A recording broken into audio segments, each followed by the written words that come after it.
Somebody got $100 off of sending that announcement into Leno. It was not us. At the time, we could have used it. I remember several years ago, my oldest son now, Drew, was probably 1 when this started. He began to have a cough. He would get some congestion, and then he would then start coughing for several weeks. And it continued to where he would start coughing for weeks on end. And we went to the doctor and just basically said, hey, what do we have going here? Is there anything we can do about it? And they prescribed us some medicine, and we gave him that medicine, and it didn't help at all. And then they prescribed us some other medicine, and it went on for months and months and months. And I remember sitting in Drew's room. He was in his crib at the time, and counting how many times he would cough a minute. And he was coughing about every 2 seconds. 1 Mississippi 2. 1 Mississippi 2. Just coughed all night long. Every night for hours and hours and hours. I think I counted up one night that if you were to have done the math of how many times Drew coughed that night, it would have been something like 1,800 times or so. And there was nothing that we could do about it. So we went to the doctor. They finally gave us some cough syrup with codeine in it. But he said, this isn't something that you need to give him all the time. And so only use this when the coughing gets the worst. And he would just continue to cough. And so sometimes it would go 3 or 4 nights, and he hadn't had 3 hours good sleep in the last 3 nights. And so we'd give him the codeine cough syrup. And then we went to specialists, and they said maybe it is something to do with his ears and his ear canals. Maybe he needs tubes in his ears. And so we would go and check that, and eventually we had surgery done so that he had tubes in his ears. Didn't help at all. And finally we got something called Pulmicort. That was medicine that you gave through an inhaler. And every night I remember little bitty Drew sitting there with this little dragon mask that he had, and the dragon mask would shoot the smoke out the side like it was a dragon shooting fire out of his mouth, and he would sit on that little dragon mask inhaler and take that Pulmicort in, and the cough would go away. And we'd think, okay, let's take him off the Pulmicort, and it would go away. We would take him off, and in about a week it would come back. And it would take us 2 weeks to get him back to where he wasn't coughing. And they said, we don't know. He might have this his whole life. He might eventually grow out of it. But we tried everything we could. We went to every doctor. We went to every specialist. We tried every medicine they gave us. And ultimately, at the time, there was just nothing to do for it. It was just going to be a cough that we were going to deal with for years. And that's just a cough. He was still healthy. We weren't in any kind of life-threatening situation. It was just at night for hours and hours and hours on end, you would hear him cough in his room. Just kind of frustrating in a lot of ways. I want you to turn in your Bibles to a story that I didn't think about that situation with Drew until in regard to this story, until I started doing some work on this lesson. I want you to turn to Mark chapter 9. Mark chapter 9, you're going to see a situation that I had never really looked at, hadn't really dawned on me much what was going on in Mark chapter 9. You'll remember probably just before the events of Mark chapter 9, you have Jesus going up on top of Mountain of Transfiguration, and he's got Peter, James, and John, and they see Jesus transfigured, and his clothes are whiter than anything that they've ever seen on earth, and a voice comes out of heaven and says, "This is my son, hear him." And Jesus explains that they don't need to tell anybody about this until after the resurrection. And they're coming down the hill, coming off of the Mountain of Transfiguration, and there's a huge crowd of people. So if you're in Mark chapter 9, I want you to look in verse 14. And when he came to the disciples, he saw a great multitude around them and scribes disputing with them.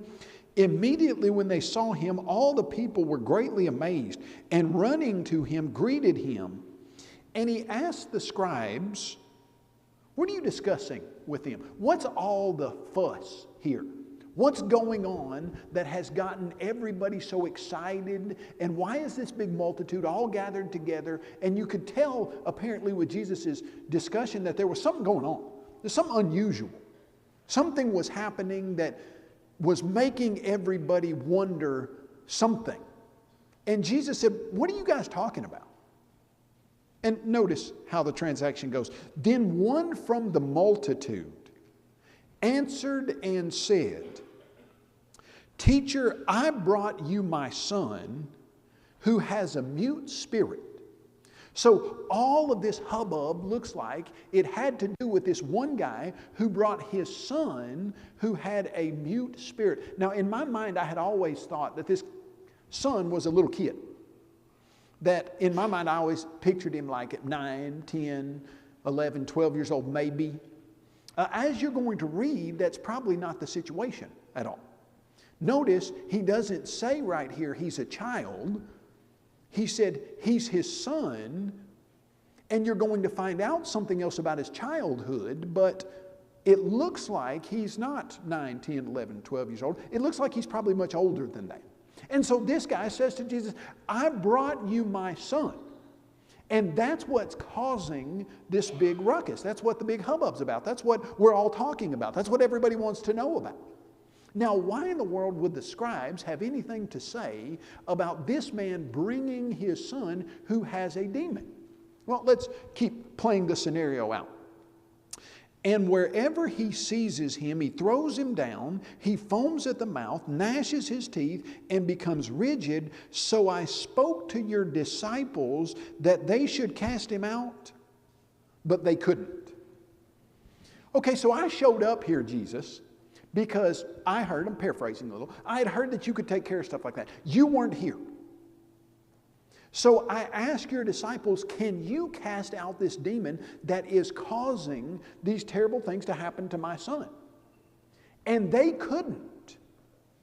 Now, what do you think probably immediately happened after they couldn't, and the scribes who have been jealous and envious of Jesus and his apostles for quite a while, when they saw that, what do you think the scribes were saying?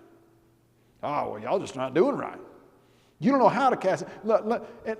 Let me show you how to cast this kind of demon out, because these people right here, they don't really," you can imagine how the scribes were probably rolling out a scenario by which they could probably do it better. Do you remember when Jesus was being accused of casting out demons by Beelzebub, the ruler of demons? And Jesus then said, "Well, then by whom do your sons cast them out?" Okay, the Jews had their system of exorcism that many people believe was fraudulent and was kind of quack medicine. But what you've got going here is the scribes are now disputing with Jesus' apostles, telling them basically, most likely, "You guys don't know how to cast this out. Let us take care of it. We do." Jesus shows up on the scene, and the man appeals to Jesus and says, "Here's what I'm trying to do. I just brought my son for you to take care of him, and your apostles can't do it." Okay? Keep going with me. He answered and said, "O faithless generation." In my little footnote in the New King James in the center column, it says, "O unbelieving generation." Another word for that would be, "O doubting generation. How long shall I be with you? How long shall I bear with you? Bring him to me." Then they brought him to him, and when he saw him, immediately the spirit convulsed him, and he fell on the ground and wallowed, foaming at the mouth. I want you to try to picture this. Just picture it in your mind.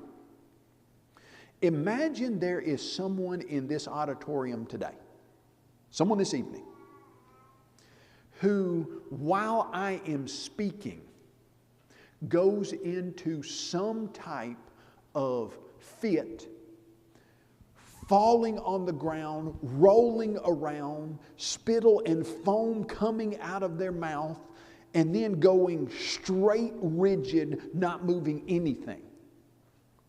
What do you immediately do if that happens? 21st century, East Hill Church of Christ, Wednesday night. 911. Immediately, you call someone. This is not a, "Oh, hey, that kind of stuff happens all the time. I saw that yesterday. This is, even in a society where different things were going on, this was traumatic. This was shocking. You see Jesus come down. He says, bring that young man to me. And that young man goes into a fit where he is wallowing on the ground, foaming at the mouth. What does everybody in the situation now want to happen? You have just dumped a level of anxious trauma on everybody watching, and what does everybody watching want done? What do you want done if that's occurring in the auditorium tonight? Somebody fix it. I mean, if you can fix this, just fix it. Now, notice what the dad says. So he asked his father, how long has this been happening to him? Now notice what the answer is. And he said, from childhood. Okay, see, that was a piece of the puzzle I was missing, I think, when I had been reading this probably for 40 years. I had always, just in my mind, pictured this guy as a 9-year-old coming in, 10-year-old, a young man, a little boy, and he's, okay, no, this has been happening since he was a little boy. It looks like to me when he says his son, you're talking, he could have been 18, 20, 30 years old. This is something that's been going on in this man's life for years and years and years. This is not an early onset discussion. This is, oh, hey, Jesus, we've been dealing with this for years. And he goes on to say, not only this, I mean, this isn't what we're dealing with. You know, if it was one thing, if he just went into these fits, that'd be one thing. But notice what he says happens to the young man. He says, and often he has thrown him into the fire and into the water to destroy him. What if you had a child that had a condition that if left alone, that child, for some reason, would involve himself in self-destructive behavior? Lots of times, when this child goes into these fits, and now he's probably a young man, 25, 30 years old. If he's walking by a pond, if he's walking by a river, he goes into these fits, and the demon literally tries to get him to get into the water so he drowns. Oh, and if that's not enough, if he's going by some kind of fire, if this is a youth gathering and there's a big bonfire that's going on, the demon literally puts him in one of those fits and tries to get him in the fire to destroy him. If you're a parent and you've got a child that has this condition, how comfortable are you leaving that child alone in virtually any condition? Do you think that the mom and the dad, if the mom's in the picture, do you think that they took amazingly excessive precautions to keep this young man alive? They probably stayed up at night with him, wondered when that next fit was going to happen. If they were walking him by a sea, one of them had to walk on one side. You could never take your eye off of him.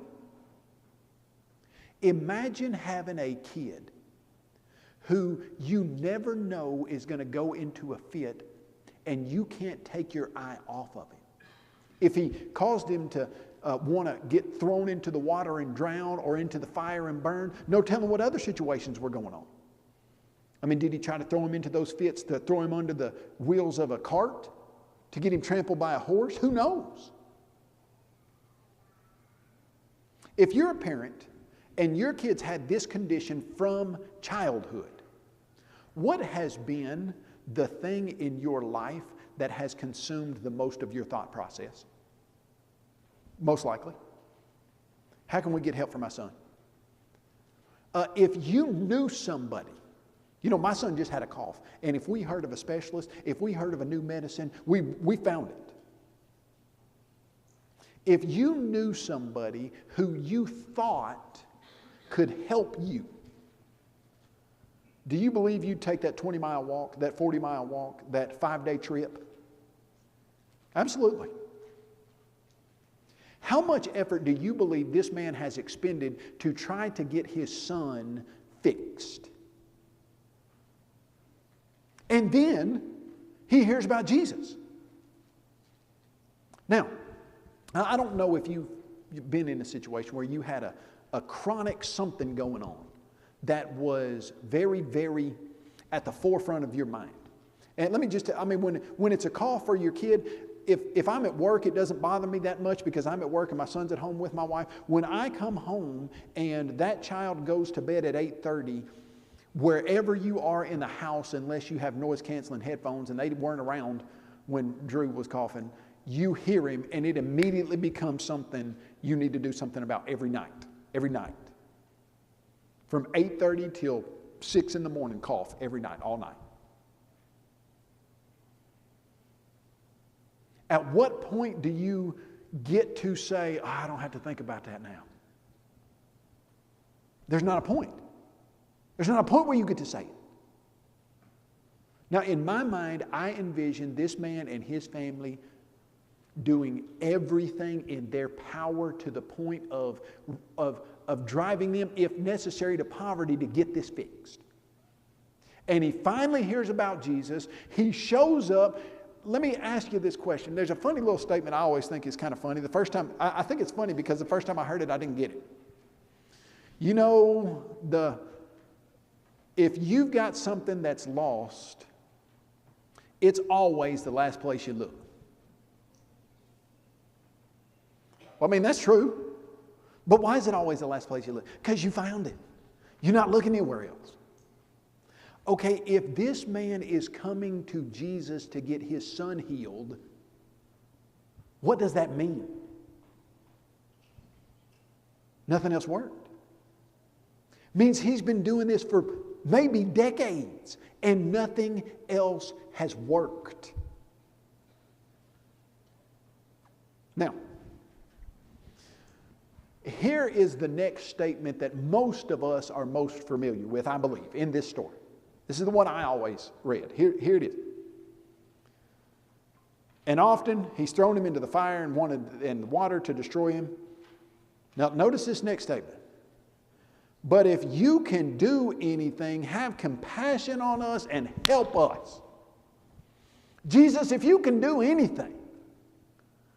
He's lying here in a fit. He's foaming at the mouth, wallowing around. Your apostles can't do anything. These scores of doctors that I've been to and the Jewish exorcists can't do anything. There's not a person in my life that's ever been able to do anything. If you can do anything, would you please do it? Now, what do you think you expect God to do in this situation? Fix it. Jesus is God. He's got the power to fix it. Now, most of your translations don't translate this next statement like it was probably in the original. This next statement should read, and Jesus said to him, if you can. Now, a lot of your translation will put the word believe there. That word believe probably not in the original. That's not how it should be translated. The guy says to Jesus, if you can do anything, please fix this. And Jesus says, if you can. Now, do you see in one way, if you're misunderstanding what's happening, the galling bite that would almost seem to be behind that? Why would that come across so rough? Hey, if you can fix him, Jesus, if you can do anything, just do it. Well, if you can. Well, what's this guy been trying to do for years? He's expended every amount of effort, probably put in every bit of money he's got, and Jesus dares to say, if you can. You figure the guy has done what he thought was everything he could do. But it wasn't. It wasn't everything he could do. Do you ever come to a point where you think you've done everything that you can do, but God knows you can do more? Jesus says, if you can, all things can basically be done by him who believes. What is Jesus telling this man? You're in doubt, and your doubt's getting in the way of what you could do for your son. Can you believe that I can do something here?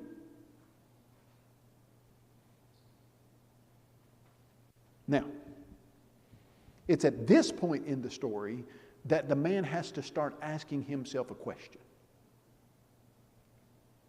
And that question is, do I need to do more?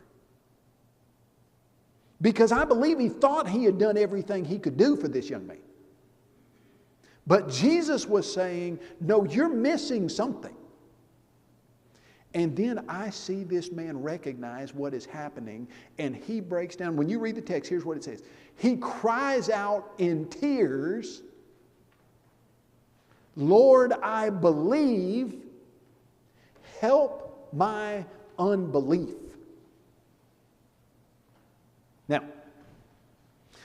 that is where we're going to focus for a few minutes. Lord, I believe, help my unbelief. This man recognized that he had a problem with doubt. I want to ask a question this evening, and then I'm going to answer it, which I think you know the answer here. In the Bible, how is doubt viewed in every case I can find as it relates to something being true and someone not accepting that truth or having trouble believing that truth or not fully adopting and bringing that truth? How is doubt always viewed? Doubt in every single case, unbelief, disbelief, doubt, those words are always viewed as something that is negative. Always. In fact, notice Jesus' answer here. Oh, faithless generation. Faithless is another word for someone who doubts, unbelieving. Oh, faithless generation, how long do I have to be with you? Remember when Thomas was told about the resurrection of Jesus Christ. He was told about the prophecies that showed the resurrection was going to occur. The women from the tomb came and told Thomas, and Jesus had appeared to some of the apostles. He hadn't appeared to Thomas. And Thomas said, unless I see the holes in his hands and see and touch the spear cut in his side, I won't believe. And Jesus shows up, says, here are my hands, here's my side. Do not be unbelieving, but believing.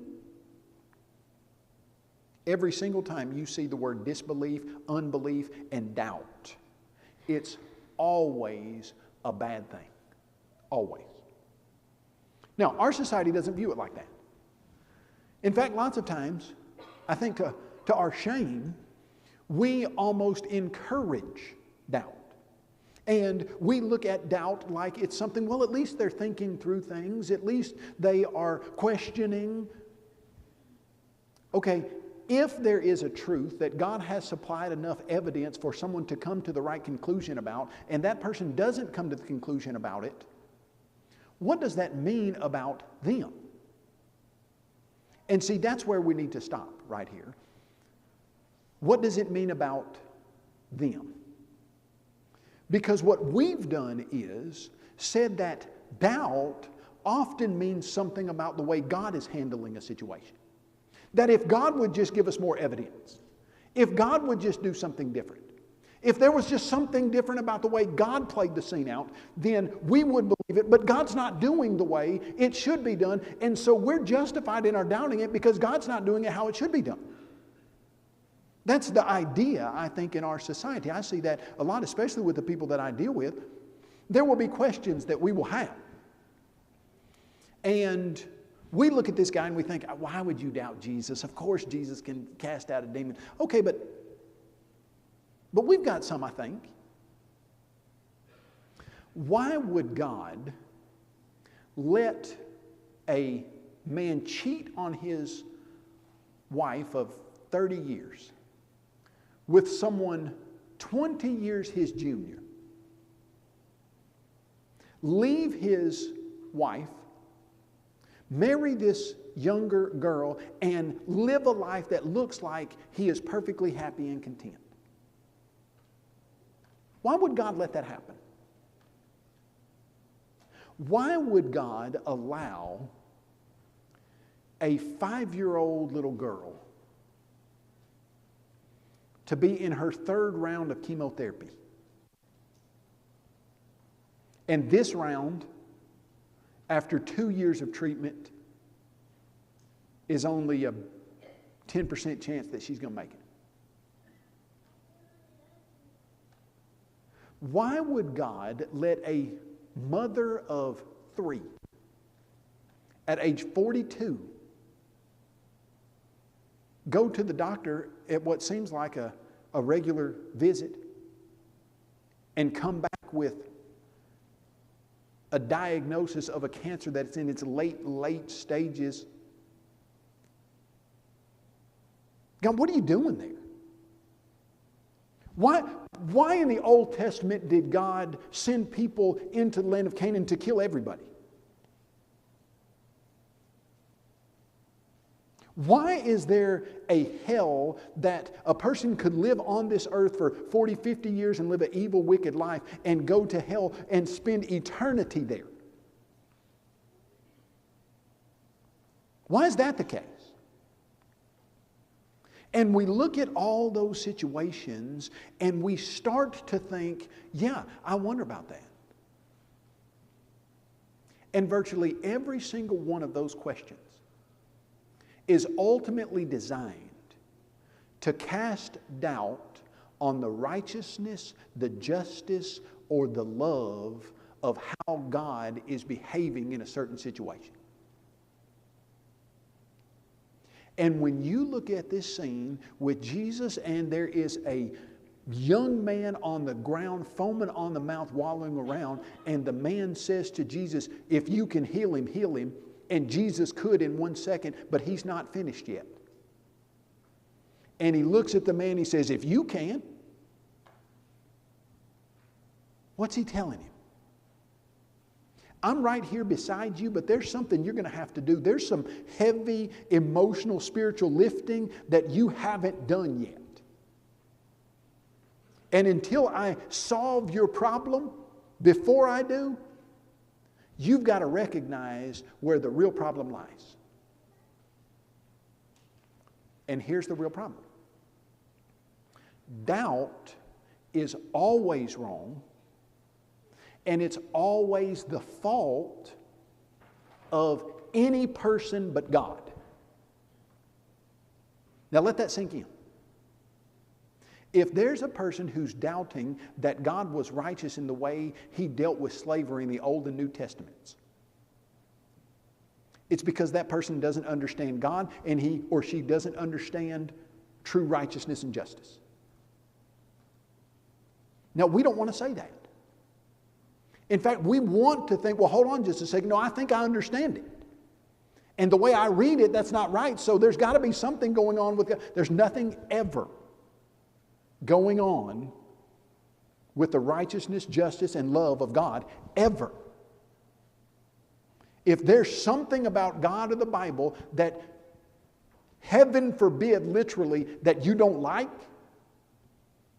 that you struggle with the idea of, that's not God's fault. Do you understand that? I've got a 2-page article on my desk written by a young man who feels like he has come up with the argument to prove that God does not exist. He feels, it's a novel argument. It's about a 1.5-page syllogism of probably 12 premises. And he believes that he has introduced a philosophical conundrum for which there is absolutely no answer, and he has given the reason why every person in the world should know God doesn't exist. I'm going to tell you what it is. It's real easy to summarize.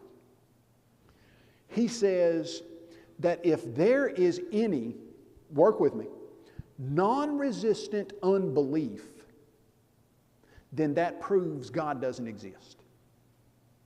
Because God would always provide any evidence that any person needed who wasn't trying to resist the truth to prove that He exists. And at the end of this article, this young man says, I'm not trying to resist God, but I don't believe in Him.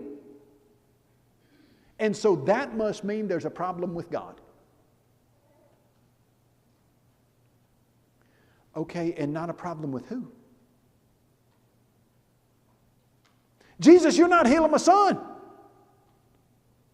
That must mean there's a problem with you. Okay, if something in your world about God doesn't make sense, it's not God. And that's what Jesus was telling this man. If you can't, something's wrong with the way you're thinking. Hey, young man that just said you have proven to the world that God doesn't exist, maybe you're not a non-resistant unbeliever. Maybe there's something in your life, there's some reason why you don't want to believe. What is it about how you're thinking that's making you question God? You know what you've got to do first if you have doubt? The first thing you've got to do is recognize that it's your problem, it's a sin, and you need help with it. Now, let me put this out there though. That's not going to solve it immediately. If you're addicted to pornography and you recognize that it's a sin and it's your problem and you need help with it, is that immediately going to solve it? No.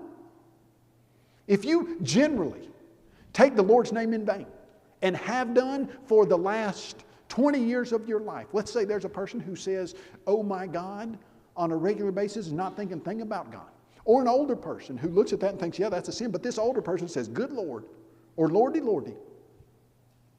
And they come to the conclusion that they don't need to take the Lord's name in vain. Once they come to that conclusion, is that going to solve their problem? Hey, I recognize that it's a sin. I recognize something needs to be done. What is that, a tornado warning right there? That sound? No. That's what we just got up in Columbia about 40 minutes ago. One of those. Sounded just like that. If you recognize that it's your problem, that doesn't solve the problem. But that's where you absolutely have to start. That's where you got to start. Now, let's analyze that just a minute.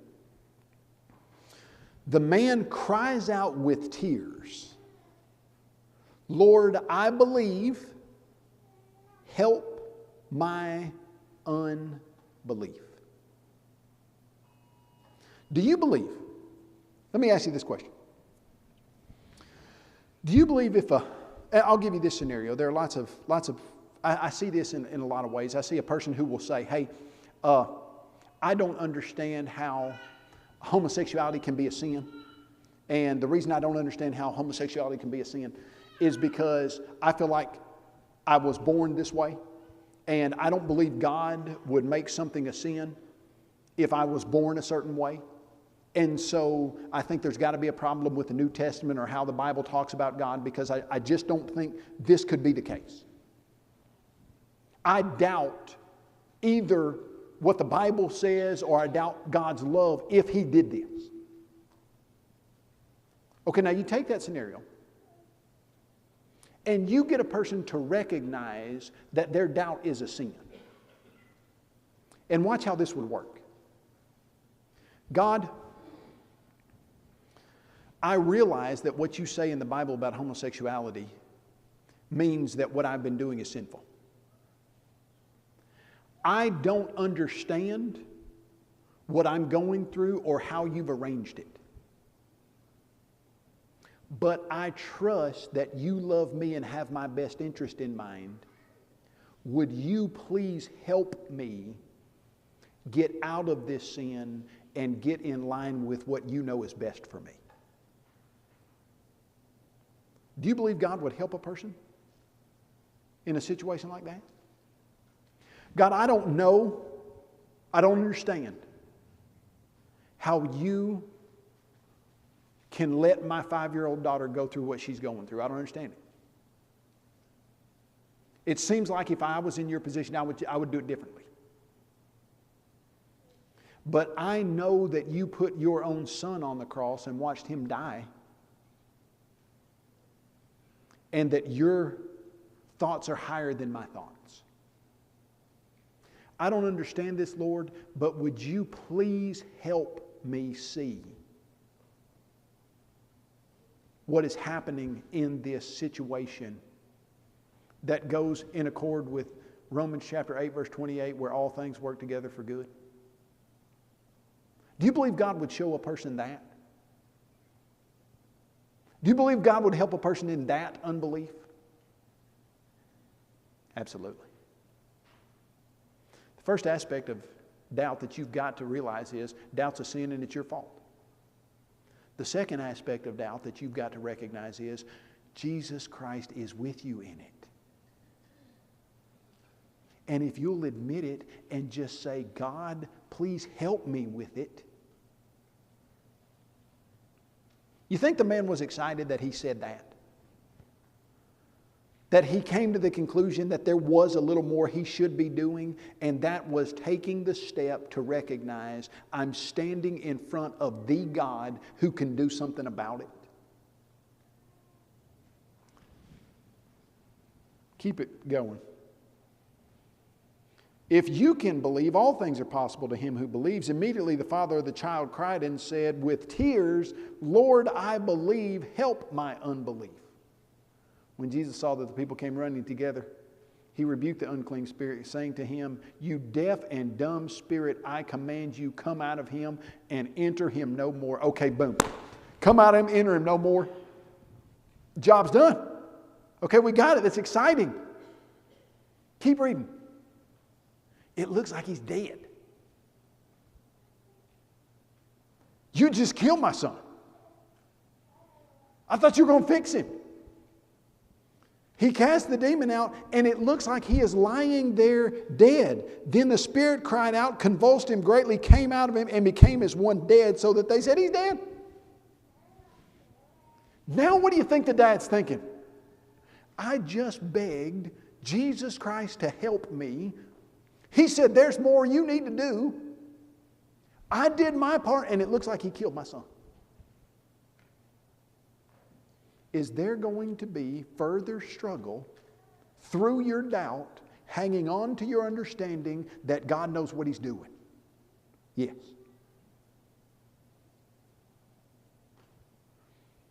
I could probably get 10 of you to come up on this stage tonight and you tell stories about when you were in the middle of terrible financial struggles and you begged God to help you, and it came to a point where you literally thought there was no possible way out of this and might have even considered some real serious stuff. You know, I've had a lot of alarm systems go off to tell me to stop preaching. But that one right there is about as, hey, that you have preached us into a weather warning, Kyle. This is fascinating. Okay, no, I haven't done that before, but I'm going to have to wrap it up. But let's think with me. The guy thinks that he's done everything he can do to get God to do his part. Jesus then says what he thinks he wants to hear, and it looks like he kills his son. When you fight through that doubt and you get to the point where you have said, okay, God, it's my fault. It's my fault. I should have been doing more. But there's parts of this I still don't understand. Will you help me? God says, yes, I'll help you. But it might be that you're going to have to hold on for a little while, and it might not happen immediately. And then notice what he says. What the text says. But Jesus took him by the hand and lifted him up, and he arose. In your doubt, if you will confess the sin of doubt to your God and understand that your God has the power to take care of it even when you don't know how, He's going to help you get through it even when it looks like it's the exact opposite of what you wanted done. But who was standing right by this man the whole time? Jesus Christ. Do you understand there's not a minute, there's not a second, there's not a time in your life where your God is not with you?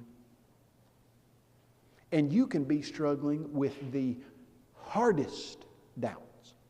I'm not sure I believe in God. I don't know how God would allow this kind of stuff to happen to me. I don't know how God would let things happen in the world that He does.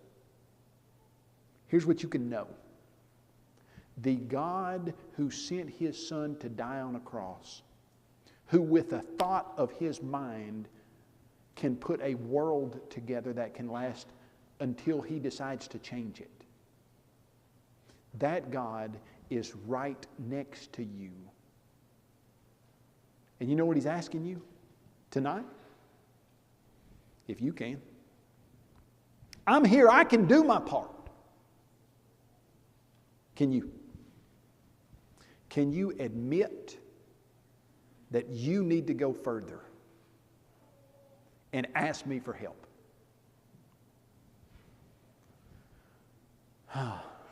Fascinating story. I never really looked at it deeply until this lesson. Here's what I'm asking you tonight. You know, in any kind of situation like this, the apostles, they weren't really doubting their situation. There were a lot of people that were totally confident Jesus could do this, no problem. This story is about the man. Is there someone in this auditorium tonight who is at a point in their life where they have somehow, now listen to me, somehow in their mind kind of tried to construe it that somehow God's not doing something right for them? That somehow it's God's fault? And you need to admit what you know deep down, that's never God's fault. And what you're going through is going to have to start with you admitting, it's on me. God, I'm sorry. I need to change. You've got the plan of salvation. It's in front of you every single morning you step in on a Sunday morning, every Wednesday night. It's right there. It's clear as a bell. Is there something you need to get right so God can do what He wants to do in your life? Because in any of your doubt, He's always there, and He's there tonight. And if you need to make a change, now's the time, as we stand and as we sing.